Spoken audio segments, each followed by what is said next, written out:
Hello everyone, आज का हमारा टॉपिक है न्यू एजुकेशन पॉलिसी 2020। हमारी जो न्यू जनरेशन है, जो स्टूडेंट्स हैं, वो बहुत लकी हैं कि उनको न्यू एजुकेशन पॉलिसी में पढ़ने का मौका मिलेगा, क्योंकि इसमें बहुत कुछ चेंजेस किए गए हैं और वो चेंजेस बहुत ही अच्छे हैं। और लेकिन इसमें क्या चेंजेस किए गए हैं वो हम जो है इस बारे में हम डिस्कस करेंगे। तो चलिए हम स्टार्ट करते हैं।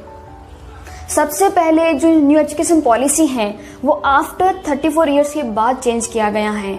मतलब 34 साल के बाद हमारे एजुकेशन पॉलिसी में चेंजेस किए गए हैं। और जो पहले का सिस्टम था वो था 10+2, लेकिन जो हमारा न्यू सिस्टम है, जो न्यू एजुकेशन पॉलिसी में चेंजेस किए गए हैं, जो सबसे इम्पोर्टेंट है वो है +5, +3, +3 और +4।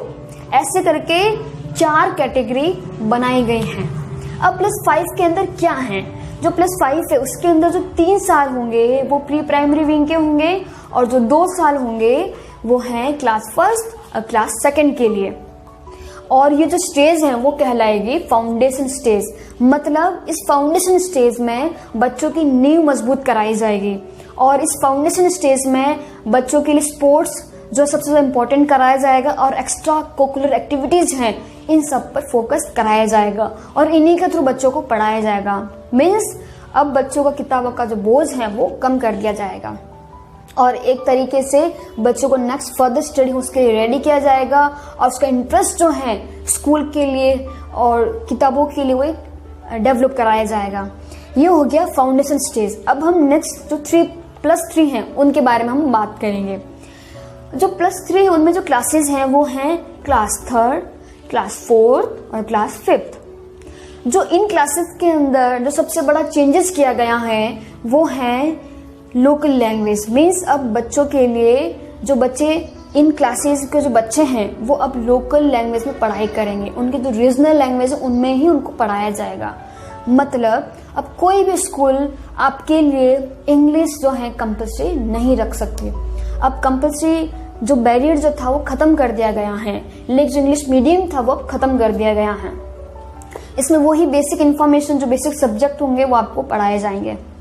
अब हम बात करेंगे +3, उसकी हम बात करेंगे। जो उनमें जो क्लासेज हैं वो हैं क्लास 6, क्लास 7 और क्लास 8। इस स्टेज को कहा जाएगा मिडिल स्टेज।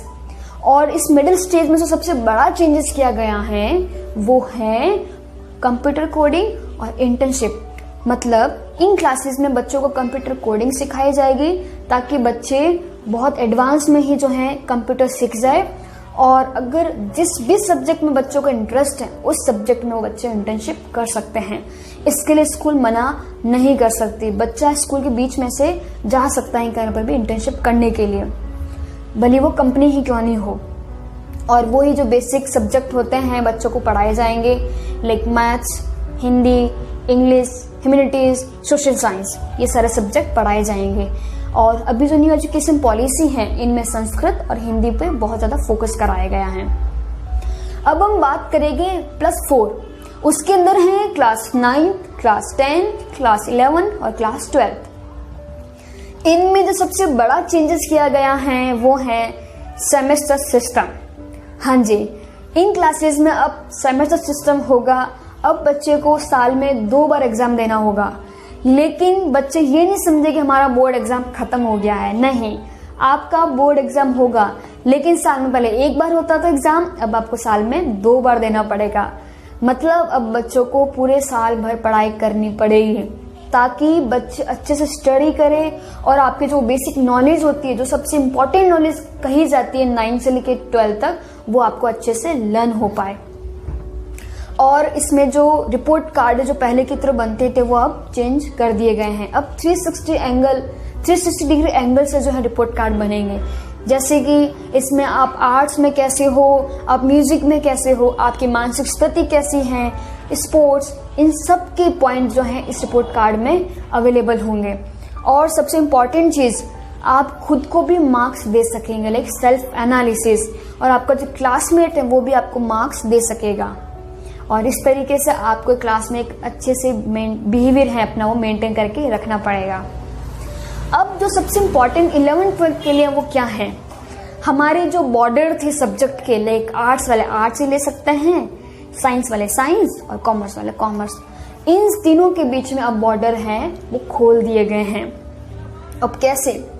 जो 11th क्लास या 12th क्लास में जो आर्ट्स वाले हैं, अगर वो चाहे कि मुझे साइंस सब्जेक्ट भी लेना है तो आर्ट्स के साथ साथ साइंस सब्जेक्ट भी ले सकता है, और अगर साइंस सब्जेक्ट वाला अगर आर्ट्स सब्जेक्ट पढ़ना चाहे तो आर्ट्स भी ले सकता है। मतलब अब कंपल्सरी नहीं रह गया है कि आर्ट्स वाले सब आर्ट्स ही रखेंगे और साइंस वाले सब साइंस ही पढ़ेंगे। मतलब एक तरीके से अपनी 360 डिग्री एंगल से अपनी पर्सनालिटी डेवलप करने का मौका मिलेगा। आपके इंटरेस्ट के अकॉर्डिंग आपको जो सब्जेक्ट पढ़ने का मौका मिलेगा। कॉमर्स वाले भी साइंस ले सकते हैं और आर्ट्स भी ले सकते हैं, लेकिन इसमें कुछ स्पेसिफिक सब्जेक्ट होंगे वही आप ले सकते हैं। वो आप जैसे जब भी कुछ सब्जेक्ट लेंगे तो आप उसमें जो मेंशन कर दिए जाएंगे। ये हो गई स्कूल लेवल की बात। अब क्लास 12 के बाद क्या? क्लास 12 के बाद अगर बच्चे का 12th में मार्क्स अगर कम आते हैं तो इसके बाद एक एग्जाम होगा, वो होगा CAT, कॉमन एप्टीट्यूड टेस्ट। मतलब अगर आप ये एग्जाम दोगे तो इस एग्जाम के जो आपके मार्क्स होंगे वो आप 12th की जो मार्कशीट उसमें इंक्लूड हो सकेंगे। क्योंकि अगर बच्चे के 12th में मार्क्स कम आए हैं तो वो जो है इस एग्जाम के थ्रू अपने मार्क्स बढ़ा सकता है। लाइक अगर ये एग्जाम अच्छे से अगर वो पास करेगा, अगर जो क्वालिफाई जो मार्क्स होते हैं तो उसके जो मार्क्स जुड़ जाएंगे। ये हो गई स्कूल लेवल की बात। अब हम बात करेंगे कॉलेज लेवल की। पहले क्या होता था कि आपको जो है 3 या 4 साल जो भी कॉलेज का टाइम होता था वो आपको पूरा देना ही पड़ता था। अगर बच्चा बीच में अगर छोड़ना चाहे, कोई ऐसी इमरजेंसी आ गई तो वो नहीं छोड़ सकता था, और अगर वो छोड़ दे तो उसको नई सिरे से स्टार्ट करना पड़ता था। लेकिन अब ऐसा नहीं होगा। अब अगर 4 साल का कोर्स है और अगर बच्चा 1 साल ही कंप्लीट कर पाता है और बच्चा चाहता है कि मैं अब नहीं पढ़ाई करना चाहता हूँ तो उसको सर्टिफिकेट मिलेगा। अगर 2 साल कंप्लीट करता है तो उसको डिप्लोमा मिलेगा।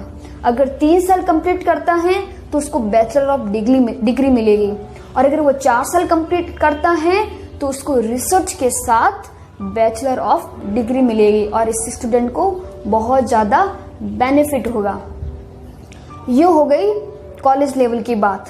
अब इसके बाद एक डिजिटल अकाउंट जो है बच्चों के लिए बनाया जाएगा, जिसमें बच्चों के मार्कशीट, मार्क्स, जो भी इसने एक्स्ट्रा कोकुलर एक्टिविटीज़ में जो उसने अचीवमेंट किए हैं वो सारे इस डिजिटल अकाउंट में अवेलेबल होंगे, और आप कभी भी कहीं पर भी इस डिजिटल अकाउंट के थ्रू आप अपनी मार्कशीट या सर्टिफिकेट जो है ओपन कर सकते हैं। और अगर बच्चा चाहे तो स्कूल जैसे कॉलेज जो है, कॉलेज में गैप रखने के बाद फिर से पढ़ाई भी स्टार्ट कर सकता है। जैसे आपने 1 साल कंप्लीट कर दिया और फिर आपने गैप रख लिया तो फिर से आप जो है सेकेंड ईयर से पढ़ाई कर सकते हो। आपको ज़रूरत नहीं है कि फिर से फर्स्ट ईयर से पढ़ाई करने की।